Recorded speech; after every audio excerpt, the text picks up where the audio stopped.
Hello and welcome to the Magic Mirror podcast. I'm your host, as usual, Khan the Trinket Mage, and with me is my co-host, 33 Elk. Hello. Additionally, we have our other co-host, Salubrious Snail. Hello, hello. Today we have a fun topic. We're talking about pre-con commanders, their effects on the format, what harm or benefit they have done. We're going to sort of meander through a few different topics here, discussing about our thoughts towards these.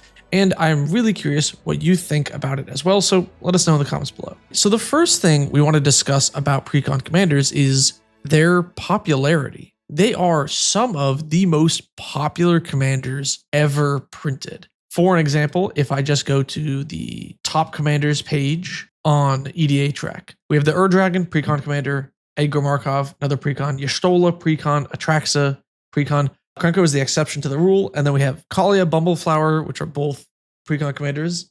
Beevuu, another outlier. And then is Sauron Dark Lord the pre-con commander, or is that the main set one? No, Sauron's main set. Sauron's main set. The other Sauron that's like the really bad reanimate cast trigger, Amass Orcs 5, that's the pre-con Sauron. Okay. And then we got two more pre-con commanders, Fire Lord Azula, and then pre-con commander Kiata, and then 1-2. So they make up a large portion of the most popular commanders. Was Joda a pre-con commander? No, Joda was not a pre-con commander. Oh, you're right. So That would be insane. not Joda, and then Yuriko, Nekisar. My bad. Yeah. Yeah, it's looking like solid like 70% of like the top commanders are like direct in pre-con, designs. Yeah. So what do you think of this? The fact that pre-con commanders' popularity wildly outstrips not even just old commanders, but main set commanders from modern sets. I think it's not wildly surprising to me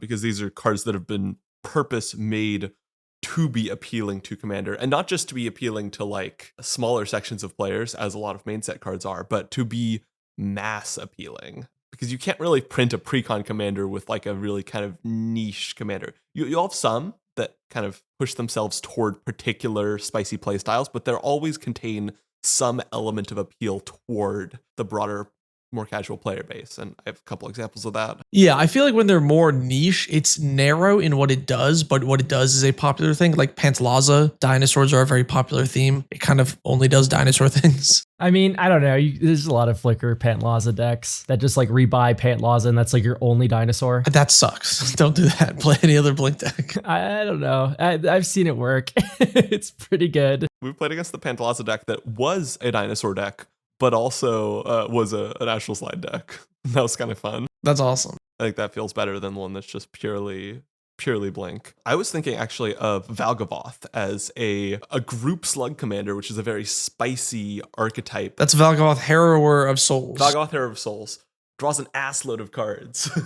that's the carrot you put in front of the commander players to lead them to group slug is draws a ton of cards. It feels like it's always card advantage with like some of these pre-con commanders, you know what I mean? Or at least like the most egregious ones. They always have like a card advantage clause stapled on them somewhere, or they give you some sort of virtual advantage. Yeah, especially for the ones that are more niche, I think that's almost kind of required. Like I think of Dogmeat as well as a Voltron commander that's just like a really good value engine in addition to being a solid equipment carrier. I think a lot of these pre-con commanders are, like you said, designed to appeal to a wide range of players, which means they either provide card advantage, which makes your deck run really smooth. When you have card advantage in the command zone, games with that commander feel really good because you're kind of almost always doing something, even if it's not directly card advantage. Like Pantlaza is very similar, it's Discover, right?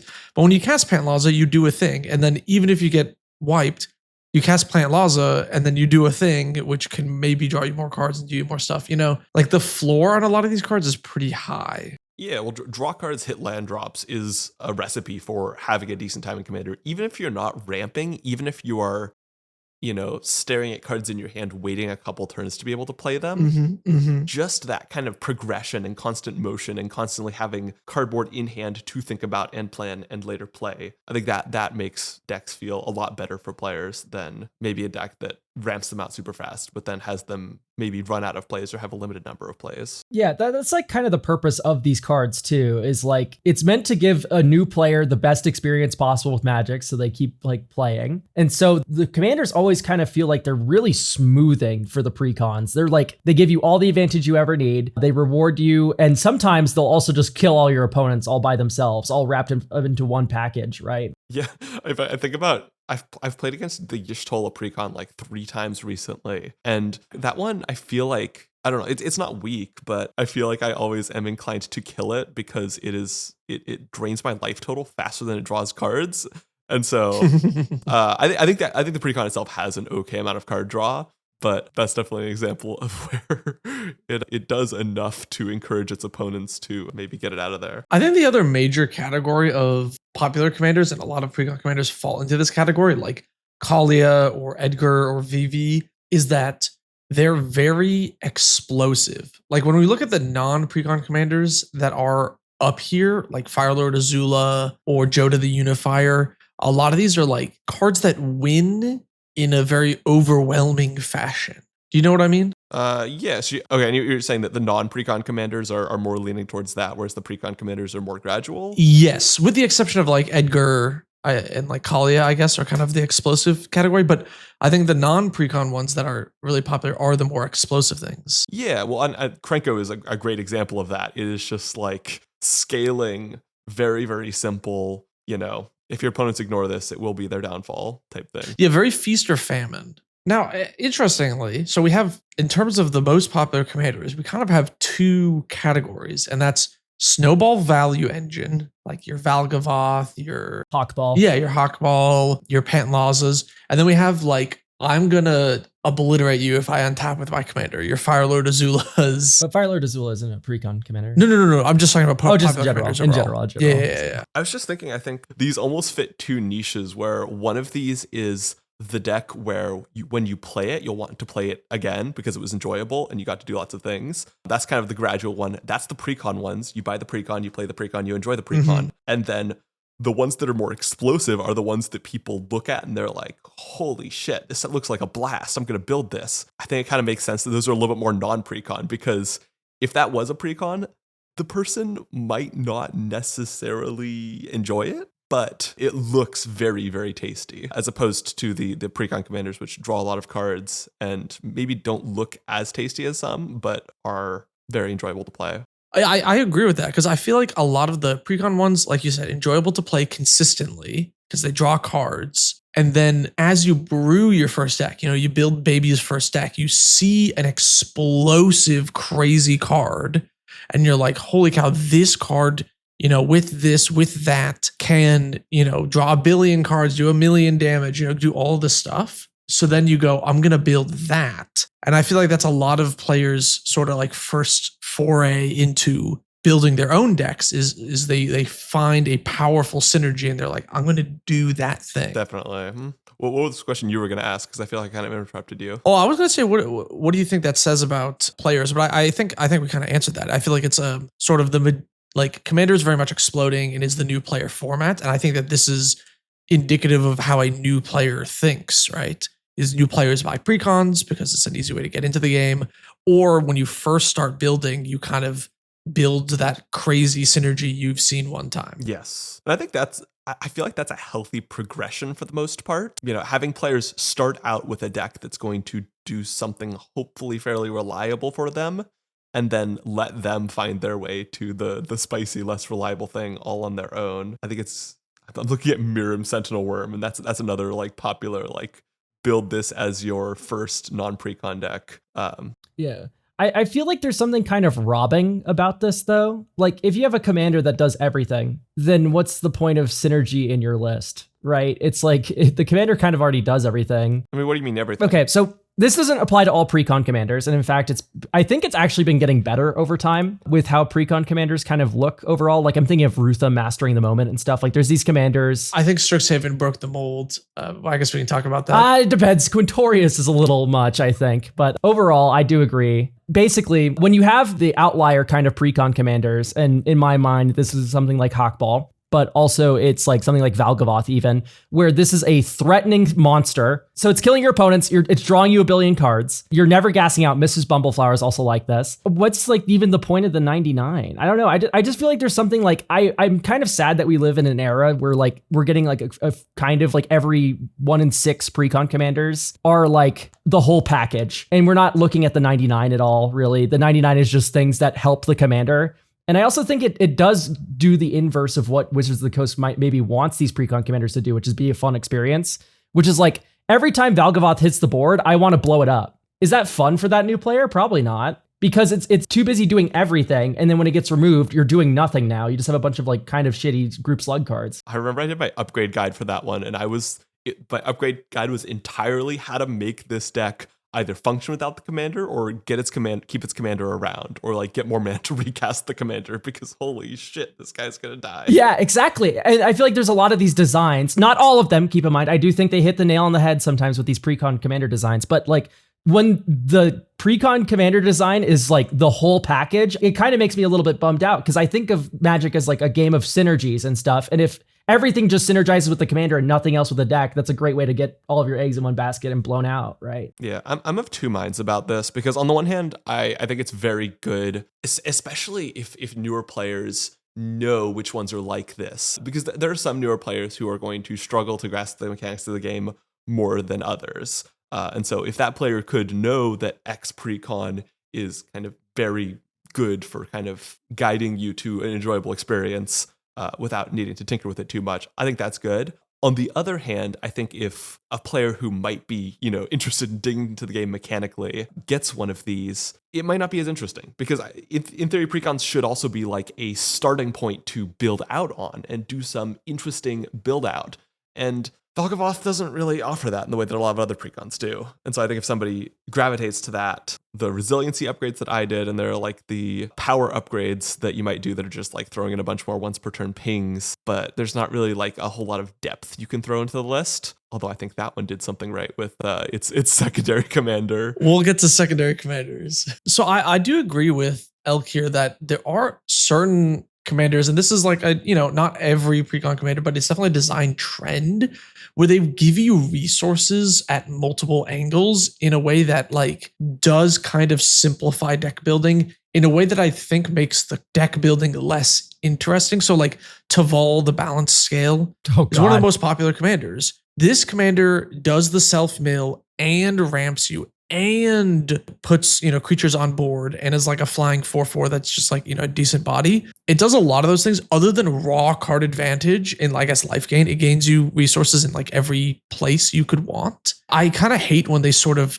strip away weaknesses of decks. I think that leads to less interesting games, but they are more popular commanders. So like Ulalek is one of my least favorite legendary creatures. I actually just hate Ulalek. And that's because it gave Eldrazi, which are traditionally supposed to be this colorless thing, the downside of playing them was that you didn't have access to all 5 colors. It just gives them all 5 colors. It like strips away the interesting thing, the weakness of that deck, the stuff that made Eldrazi feel unique. But if you look, Zuladok, the colorless Eldrazi precon commander, is still popular, number 55 on EDH Rec, but Ulalek has it beat at number 27, So obviously getting rid of the weaknesses, making the deck easier is more appealing to players, to newer players. I understand why from a business perspective, they want to do that in precons, but I think from a game design perspective, it is less interesting and kind of annoying. It's not just from like a business perspective. I feel like I understand why a commander might end up like Taval, right? It's like, oh, we need to support this archetype that maybe only has a couple of cards that support it, like in Murders at Karlov Manor or whatever, like the Leave the Graveyard theme.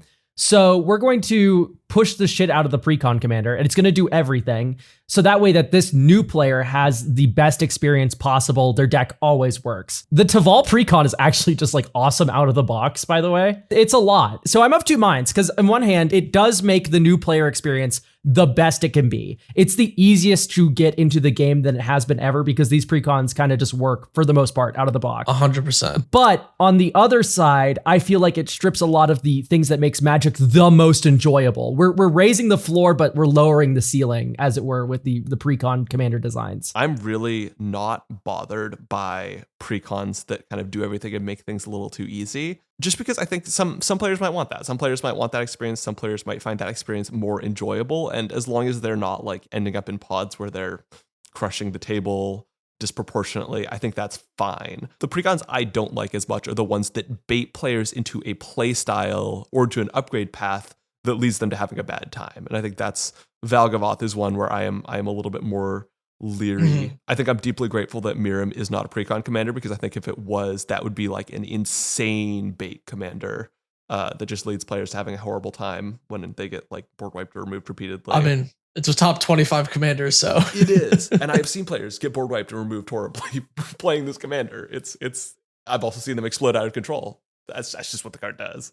I don't know. I'm just not that bothered by like the do everything, no weaknesses precons. Like, I know some players come at this from like a game design standpoint, which I can appreciate because I like game design. But I think it's a social experience, which is the primary lens to be viewing Commander through in my eyes. It's just fine. Sure. So I think the common sort of counterpoint to what Elk and I said is like, well, you don't have to build your commander like that, right? If you want to play a quirky, stupid commander that doesn't do anything, you can obviously do that. That's what I would say. Yeah, that is what I would say. And I agree that is true. And I do play quirky, stupid commanders. Don't get me wrong. But I do want to say that there is some slight disparity in the power level. Do you not think that there is anything to that? Like you said, it's fine as long as they're not crushing the table. And yes, if they have just the precon with no upgrades, perhaps that would be the case.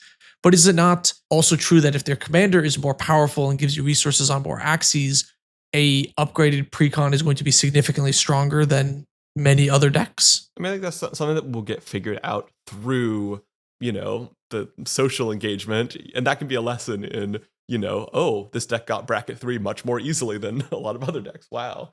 I think the 2 Tevils are the perfect example of precon design that is good in my eyes.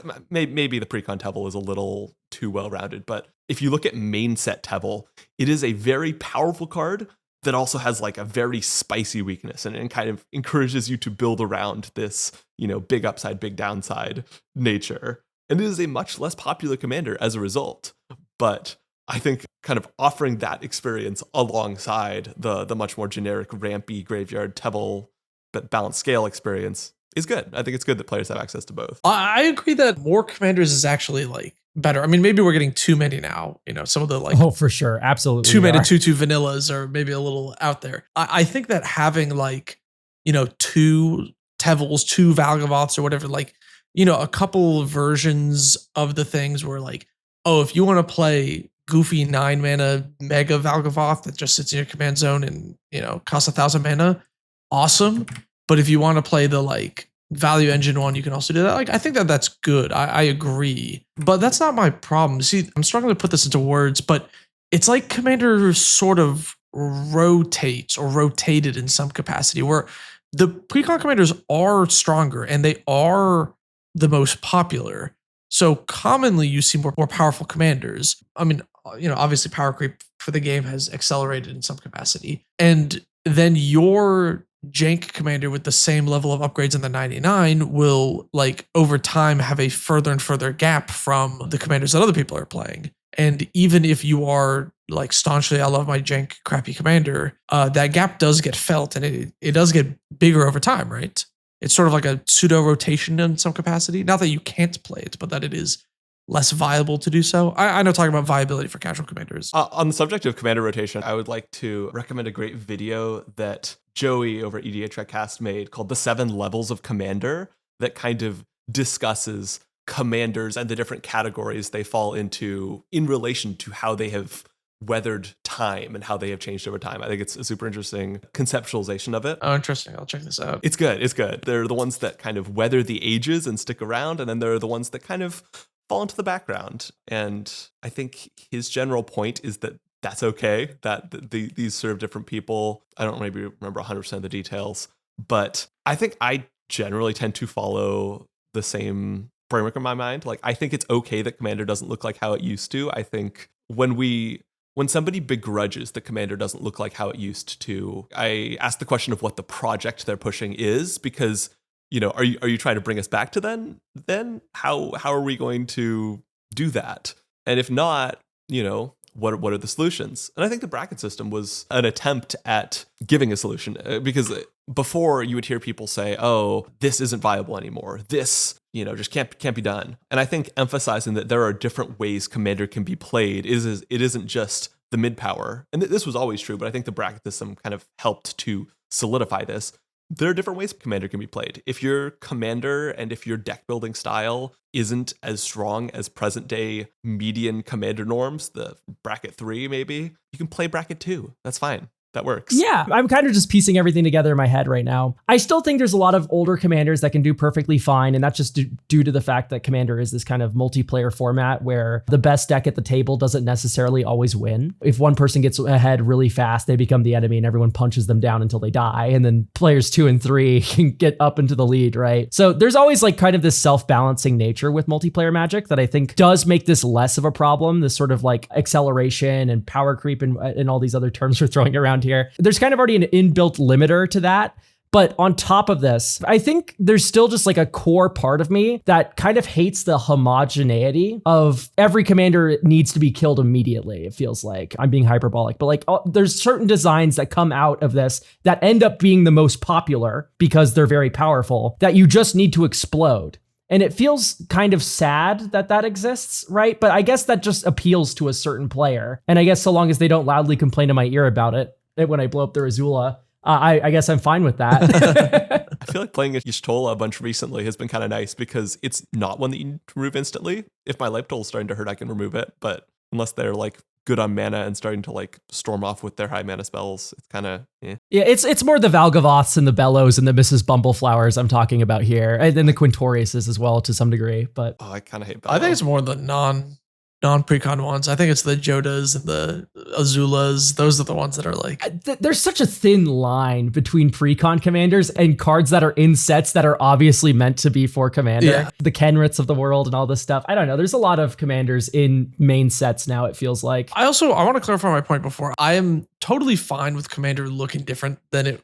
was before. Like I am perfectly happy that Kakusho the Evening Star is no longer like the best mono black commander. Like I think that's like totally fine. And I actually have no problem with commander not looking exactly like it did before, because I think commander when it first started out was actually kind of fucking boring. What do you mean by that? Dude, the amount of games where it's just like everyone built the same deck in the sense that you were like tap land, Signant, tap land, 3-mana rock.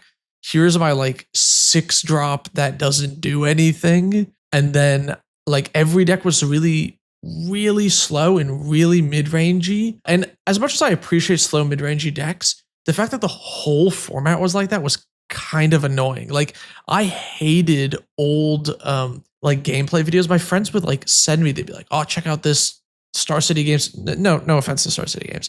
This is like Star City Games like gameplay video, and all 4 of their decks were identical. They played, it was different colors, but they would be like tap land, tapped mana rock, tap land, tapped mana rock, and they just did the same thing.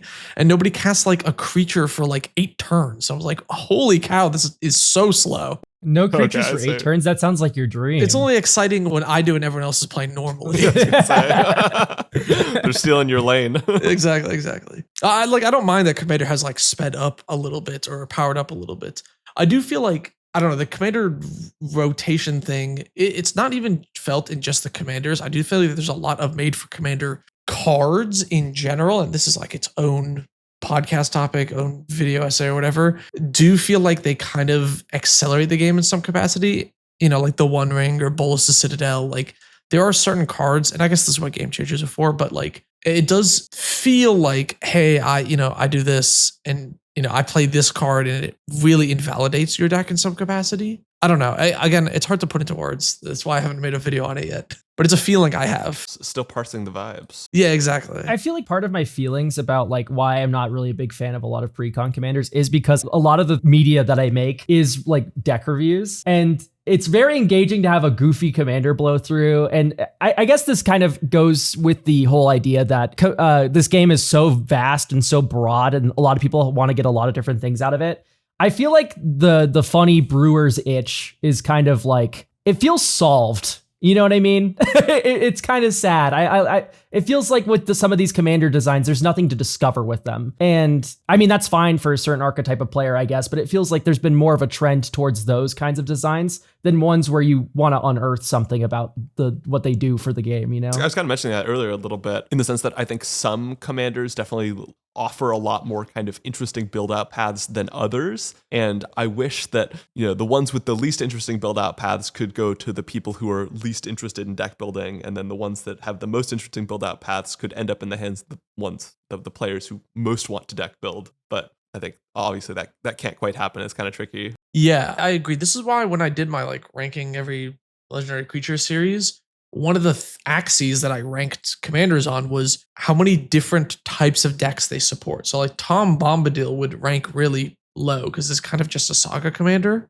Whereas something that's, more about enchantments going to the graveyard could be used for sagas, but it could be used for lots of things. You could sacrifice other enchantments for different things, blah, blah, blah, right? It had multiple build paths. That would rank higher for me. I just think that the increase in legendary creatures and the increase in power in legendary creatures and the popularity of precon commanders doesn't actually stifle your creativity because we have so many legends. It kind of makes your dumb, stupid commander that nobody plays stand out even more when everyone's playing the same thing. The fact that you're doing something different is more impactful almost. I have one final thought, I guess. I just wonder if there's almost a training wheels effect where you start your commander journey with Miss Bumbleflower or Hearthhole.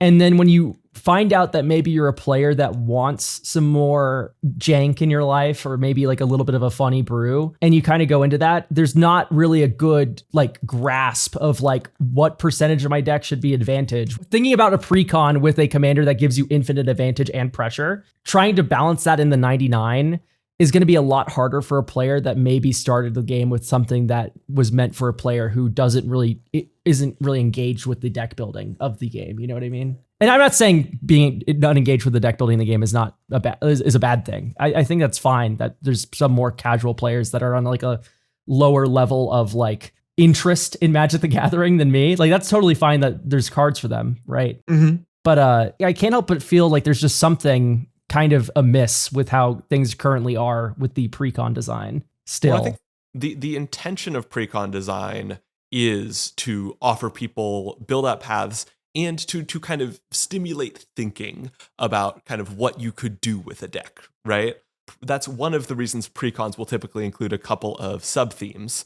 If you're trying to just straight upgrade them, usually you cut one or more sub-themes, but you can also, look at them and go, oh, is this kind of cool? Maybe. I think this is also where secondary commanders are useful. And this is actually one reason why I don't hate Bumbleflower is Mr. Foxglove is a pretty spicy, interesting secondary commander that can lead a player to ask questions about what their commander does, what the role of their commander could be, and to also think about what it means that they're giving cards to their opponents. Because I think kind of the brainless way to play Bumbleflower is just to give it to the opponent with the least cards, give cards to the opponent who is the least scary, and then go that way. But I think some cards in that deck do kind of prompt players to think about, what does it mean that I'm giving cards to people? How can I take advantage of this?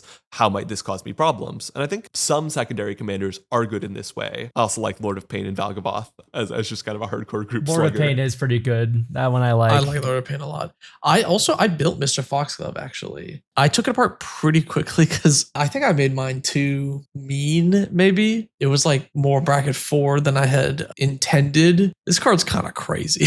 Yeah, if you just turbo out generic nasty threats. Yeah, when you're here's my Vorn Collectives, I'm oh wow, this is really strong all of a sudden. You always have the funny, the abundance combo with him too. Yeah. Where technically you can draw as many cards as you want with him, but technically since abundance replaces those draws with putting them in your hand, you didn't draw any cards this way. So you can just genius something into play anyway. Yeah, regardless of how many you drew. That's so balanced. it's honestly not. It's honestly very reasonable. No, I'm not saying that as a downside. I'm just saying it's funny. It is. Yeah. It's a strong curve to be turn 2 ramp spell, turn 3 Abundance, turn 4 Foxglove, turn 5 Swing, put like Blightsteel into play. It was like kind of crazy. Blightsteel. That's so cool. Old school reanimator threats. Let's go. Oh yeah. Only kills one player, you know? You gotta hit Concordant Crossroads turn 1 so you get the full sauce. Oh my god, yes. No, because you have to attack with Foxglove. You can't attack with the threat you put in. No, you're right. It's better to put in Vorinclex, double your mana, and then cast something big. Yeah, true. Yeah, do you want to talk about secondary commanders? Yeah. I mean, I just find them interesting as a concept and the kind of very mixed results of them. Like one that really stands out to me is the one that was in the Aetherdrift zombie precon. Oh, Hashaton. Yeah, Hashaton. The face commander was it Temet Nakamun's Will, which was just a very generic zombie commander. Zombie with like draw. You know, if you draw some extra cards, you get more power and toughness. But Hashaton was the secondary commander and wasn't very good in the deck.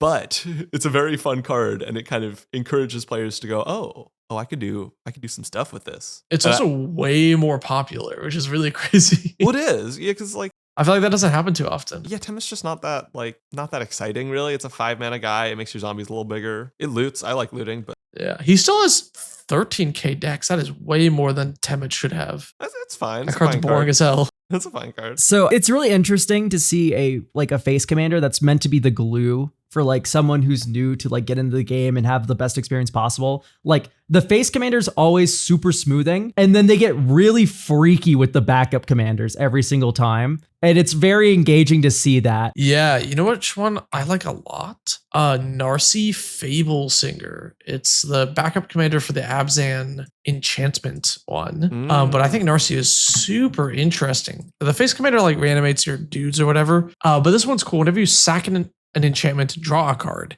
So it triggers off of sagas, right? And it has a thing for sagas. But because it's just draw a card when you sacrifice an enchantment, if you have sack outlets, you can trigger it off of any enchantment. It doesn't have to be a saga. So you have this like Enchantress Aristocrats thing you can do. Because if you play enchantment creatures, you can then sacrifice them and do like aristocrat stuff and draw extra cards. There's like these hidden other ways to build it. Yeah, some of my favorite alt commanders are when the sort of backup commander doesn't really do what the main deck is doing, but it does something that rhymes with it really well. So like for me, that's like Duskana, the Rage Mother from the Morph Disguise precon from MKM. Like caring about 2/2 creatures and being like a bear is hilarious, like context for the 2/2 face down creature deck, right?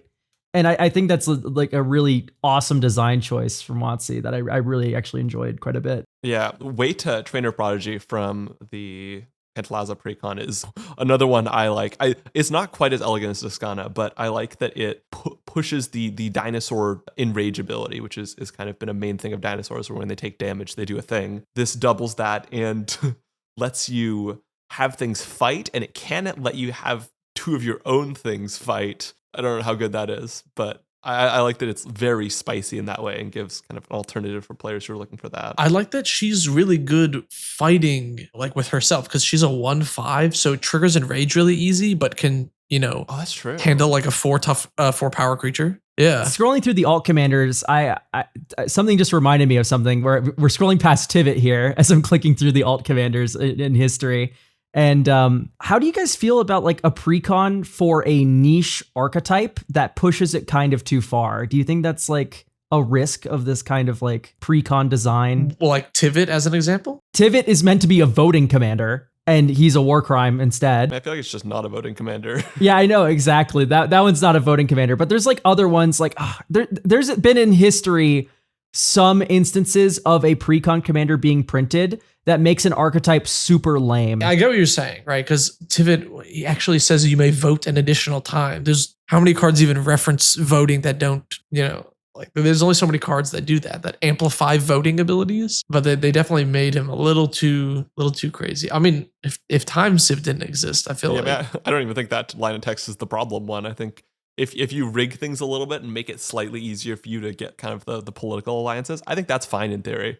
I just think the fact that it also does the make a billion clues and treasures thing is a little bit of a problem. Oh, what's another example of that, Elk? Did you have one in in mind? Like, I'm scrolling through right now. I know it's happened before. I've definitely felt it. Karazakar with Goad, I think, is like another kind of one. It kind the of like black-red guy? the black red beholder that like draws you cards for Goad. Is he broken? He's not broken. I'm not saying broken. I'm just saying, like, I don't know. There's like, I remember Joey having a Karazakar deck and he just ended up taking it apart because it was too consistent. It wasn't what Goad really was interesting for him. Like, you know, that kind of line. To be fair, I think Goad, when you play into it too much as a mechanic, starts being a little like oppressive and weird and no longer feeling like a political mechanic. Well, what about is Beevuu a good example of this? Like, it's clearly designed to be a spellslinger. Yeah, or like Tom Bombadil for Sagas. Yeah, it's clearly designed to be a spellslinger commander, but Beevuu is a very, very powerful card, arguably too powerful. I mean, Spellslinger is already a strong archetype, so I don't even know that that's the problem. But like Tom Bombadil sagas, like we've had all these saga commanders over time, like even Narcy Fablesinger, like why would you play anything other than Tom Bombadil?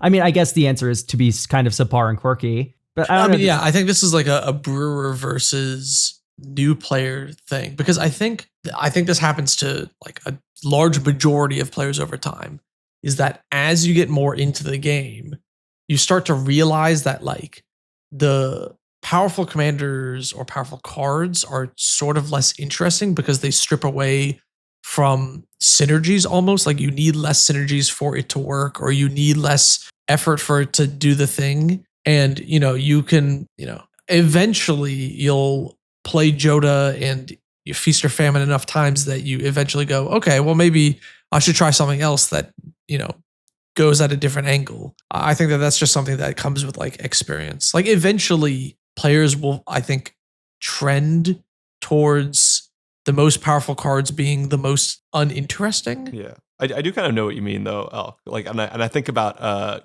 Gates as this as a good example of this. It's not a commander, but I mean, there has been like a Gates commander, but yeah. It's like Nine Fingers Keen. Yeah, the fact that we've gotten so many more Gates has turned Maze's End from like, you know, an impossible pipe dream that'll be like the best day of your life if you ever pull it off, to not actually that hard. Yeah, okay. I like that angle a lot more than what I was attacking at, which is just like there's certain cards that become like, maybe once upon a time these cards were interesting brewer rounds, but now they're not. And I feel like that's like a little bit of a bummer sometimes. I agree. I feel like if Wizards ever printed a commander that was just salvaging station in the command zone, I would just take apart my deck. You know, like one thing that I enjoy about it is sort of this like puzzle challenge of putting together the synergy and finding the piece and blah, blah, blah.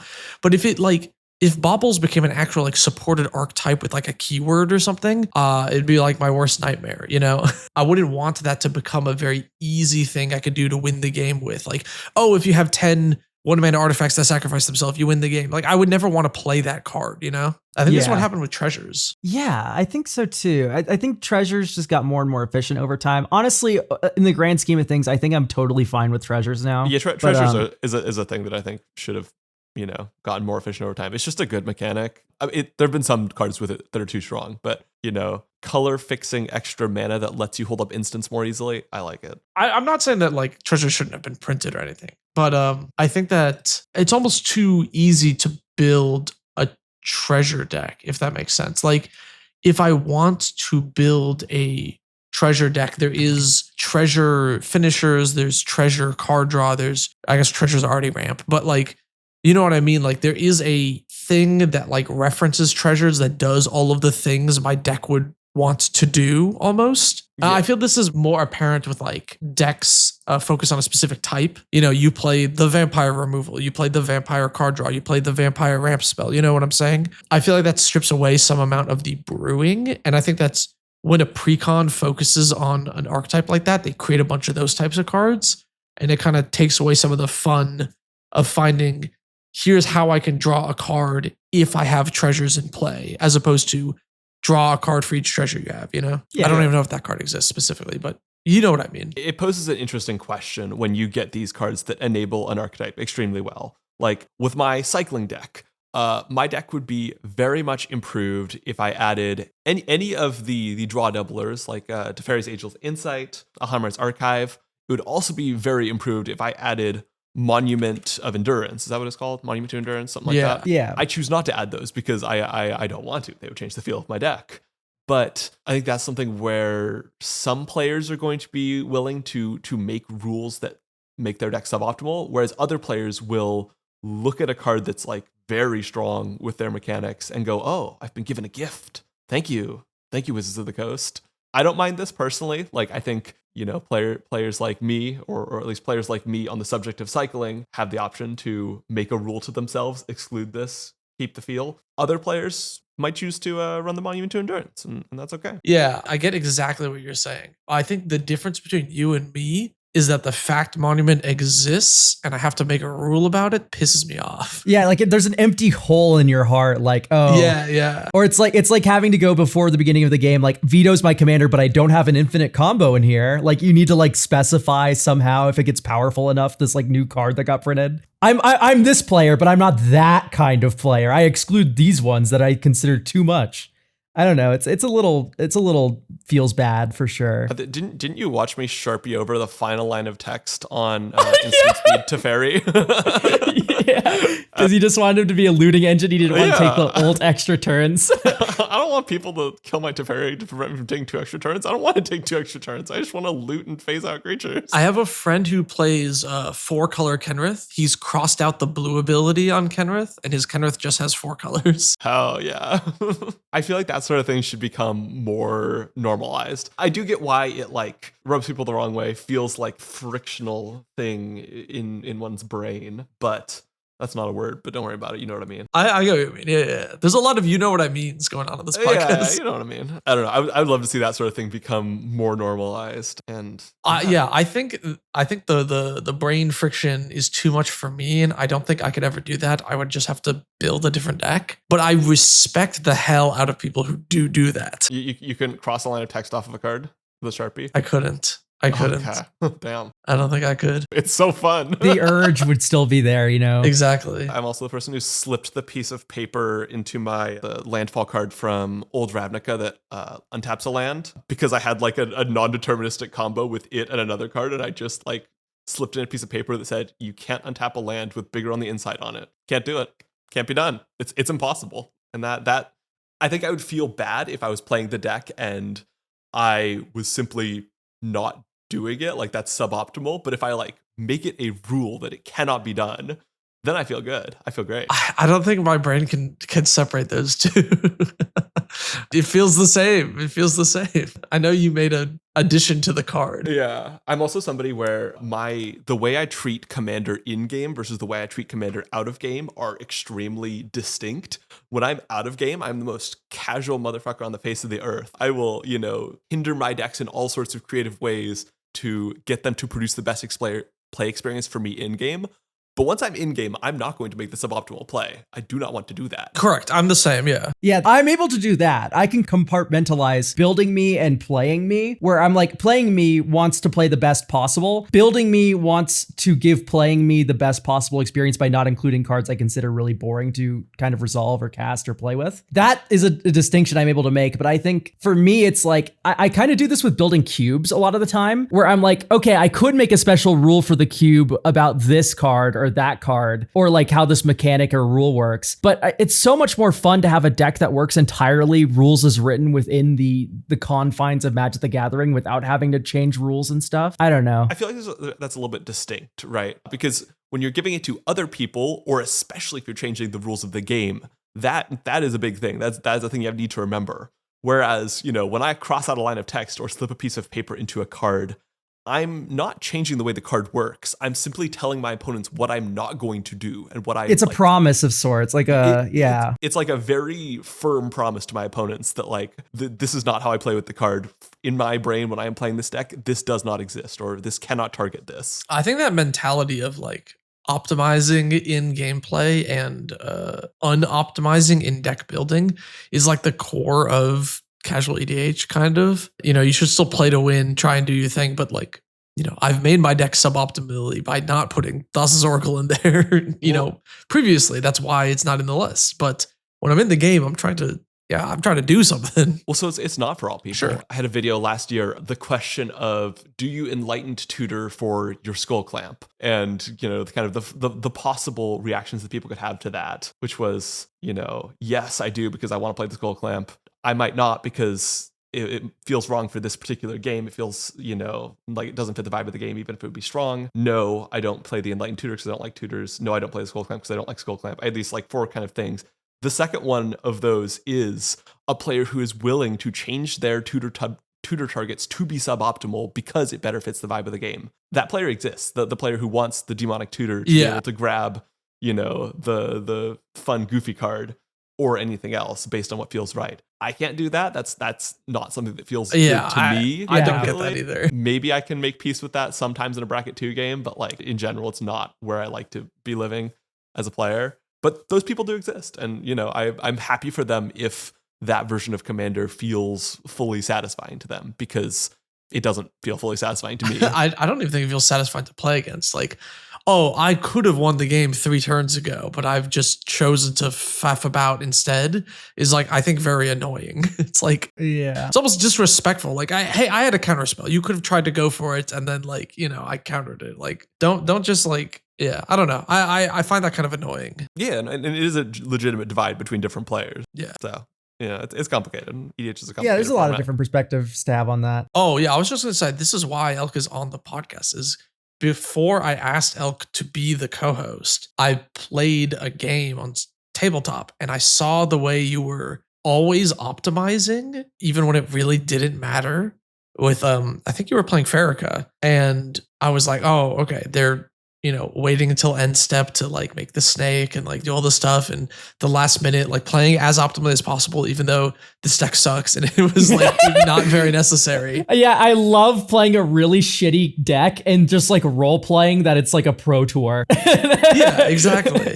And I picked up on that. I was like, all right, I get this guy. I should ask him to be the co-host. That's literally like, this mentality is exactly why I asked you in the first place. Was this a rare snail dominated episode? I think so. I think you had a lot of opinions this episode. I did. This was, I think, the first time I've had to ask Elk to comment.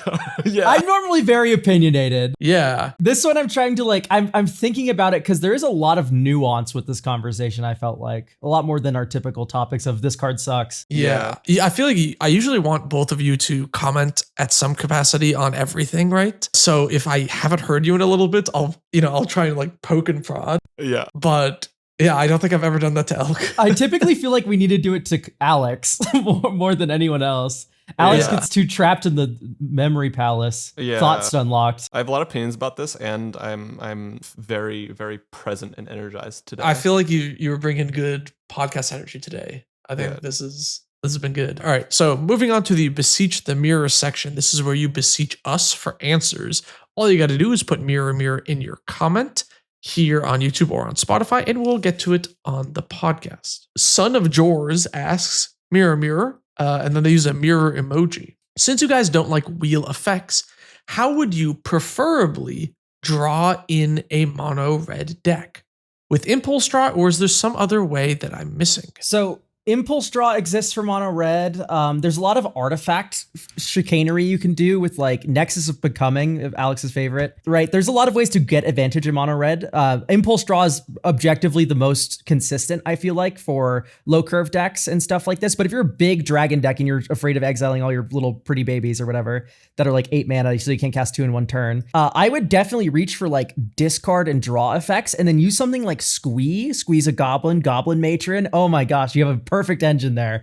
Do I love my squee advantage engines? That's one of my favorite ways to go about it. This is a funny question because we literally talked about this on the episode that we have recorded but not released yet. Yes. So That's what I was thinking. I will second the looting and then doing bullshit with the graveyard, and you will hear me discuss it more sometime in the future. My answer to this is card advantage doesn't have to be drawing cards. It can be virtual card advantage. So one of my favorite cards for this is Feldon of the Third Path. Every turn you reanimate a goober and you get some effect when it enters or dies or whatever. And that's not quite card advantage, but it is value you're getting as you spend mana turn after turn without actually committing more to the board. You can reanimate a Wormcoil Engine, and yeah, you didn't draw any cards, but you got 2 tokens out of it, and you got to hit someone with a Wormcoil, so you gained a ton of life.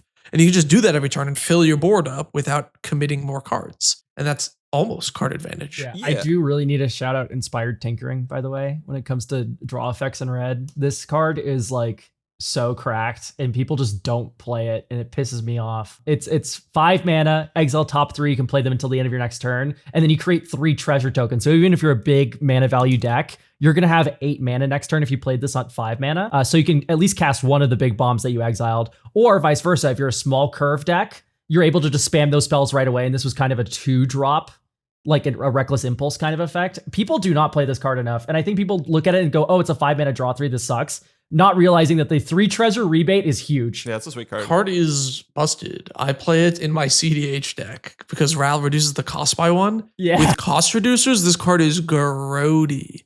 It is so good. It's CDH playable. It is just a legitimately really powerful card. Inspired Tinkering is really good. Mirror, mirror, I flicker trinket and search for my cement shoes to ask, what are your thoughts on PDH, Pauper Commander? Do you have any recommendations for non-legendary PDH commanders? I've found Pauper Commander. It's a fun brewing challenge, but actually playing it is rather slog-filled. You have some outliers like Cutsil and stuff that are able to like make the format go a little quicker.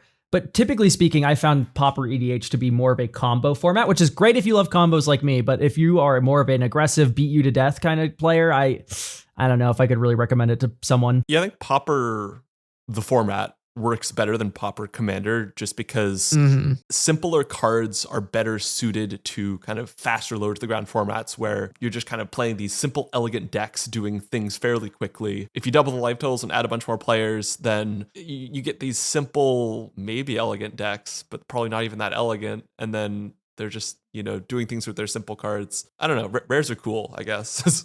Yeah, I think the major catch-22 of Pauper Commander is it is very combo dominated, more so than normal Commander, and it's because there are very good efficient combos that are present in Pauper Commander, but there's not the interaction at rare and uncommon to deal with them. Yeah, I would agree with that. Yeah, I'll just second what you guys said. Honestly, I think it's more of a fun brewing challenge, but it's not that interesting in practice. And like, I think it's more fun to just play dog shit bulk rares in regular Commander. Like if you want to play like inefficient cards, like you could just do that. Yeah, do a budget league or something. I would honestly recommend like, hey, we're gonna build $25 decks, guys. Let's try to do a $25 pod, and then you jam those games. And I feel like that would be more rewarding to someone who like. I think there is a lot of appeal to Pauper Commander if you want that kind of play style, but just know it isn't for everyone. Yeah, or you can pick entirely cards for your deck that are less than 1% play rate on EDH track. That's another way to kind of get yourself to perhaps a similar hipstery thing. But anyway, I recommend OG the Exquisite Blade and Cutsil and Gut in a uncommon background. Those are my top 3 picks for you. This is from Mark Carr's 4 numbers. Mirror, mirror, I clone my commander to trigger my blood artist to ask, what kind of commander would you use for a Time Sifter secret commander deck and why? P.S. Thanks for all the great videos. So Time Sifter, do you guys even know what this card does? It is really goofy. That's the stupid one that reveals the top card, or it exiles the top card for each player, and then whoever exiles the highest mana value gets an extra turn. Yeah, the only reason I did this question because I actually have an answer for it is Tawanos, because it's really funny to double the trigger. Yeah. Is it a legendary artifact? No, you can clone it. Drafna. Yeah, Drafna's good. First of Lotnam or whatever. Yeah, I have a video with like Aeon Engine as like the secret commander of that deck, kind of. And you can do like Mirror of Fate piles, so you have a perfect top deck manipulation. You can Doomsday pile and get recur cards from exile. If you put Time Sifter in that deck, you can easily take infinite turns and like use it as a weird combo piece. You also have blue for Brainstorm Brain Search to set up the top of your library. Put a giant clunky 7 mana artifact on top. Yeah, I think Drafna is like up there. Tanos was also a very good suggestion. I think I would just use something that already encourages high mana value cards, like a Cascade or a Discover Trigger commander that can find like a very useful lower cost card. Yeah, and then most of the high cost cards are just random nonsense and whatnot. Wait, what's the wording of Gerard's? Okay, Gerard's Hourglass Pennant is whenever a player would begin an extra turn. Is there a card that prevents opponents from taking extra turns, but not you? Yeah, what is Stranglehold. Another reason that Tawanos would be good is you're in red for Stranglehold. Yeah. So yeah, Wait, is Stranglehold all players or is it just you? No, you're Your an opponent's If an search opponent libraries would begin- if an opponent would begin an extra turn. Yeah. Trouble in Pairs also works. Yes. I love the Scryfall note. Card art incorporates art by the fucking like plagiarism note on the side. Yeah. Because the art was plagiarized. That's fucking awful. All right. Final question.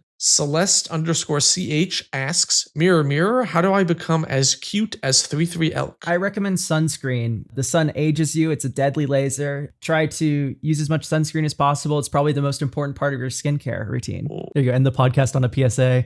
Okay. I was going to say you got to find a good artist. Oh, that too. Yeah, no. True. Finding good. JG hooked me up for sure. Podcast? Yeah. Yeah, I think so. Unless you had anything to say about that question. Oh, nothing off the top of my head. National Corn Fritters Day fries up deliciousness every July 16th. This holiday celebrates the crispy golden brown treats that originated in the South and have become a beloved snack and side dish nationwide. Mix up a batch, experiment with new flavors, and seek out your favorite local spot to enjoy these summer staples.